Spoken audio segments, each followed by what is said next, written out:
வணக்கம்.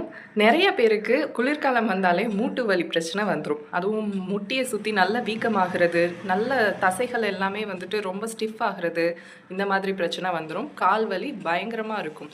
தொடையிலேருந்து கால் வரைக்குமே இந்த வலி வந்து பரவிட்டுருக்கும். இந்த மாரி கண்டிஷன்ல உங்களுக்கு 3 விஷயம் நீங்க கவனிக்க வேண்டியது. உங்களுக்கு மோஷன் சரியா போகுதா அப்படிங்கிறது. 2வது விஷயம் அதிக நேரம் நின்னுட்டுருக்கீங்களா? தொங்க போட்டு உட்கார்ந்துருக்கீங்களா? அப்படிங்கிறதையும் பார்க்கணும். 3வது விஷயம் செரிமான கோளாறுனால கேஸ் ஆகுறது. ஸோ கேஸ்ட்ரைட்டிஸு இல்ல வந்து காத்து ஒழுங்கா பிரியாம இருக்கிறது. இந்த மாதிரி கண்டிஷன்லயுமே இந்த வீக்கம், தசை இறுக்கம் இதெல்லாமே வந்து இருக்கும். இந்த 3 கண்டிஷனையும் முதல்ல சரி பண்ணீங்க அப்படின்னாலே பாதிக்கு பாதியான வலி, இறுக்கம் வந்து சரியா போயிடும். இது 3த்தையும் சரி பண்ணிட்டு, இதுக்கு நீங்க பண்ண வேண்டியது என்ன அப்படின்னா, சின்ன வெங்காயத்த நல்லா சாறு பிழிஞ்சு எடுத்துக்கங்க.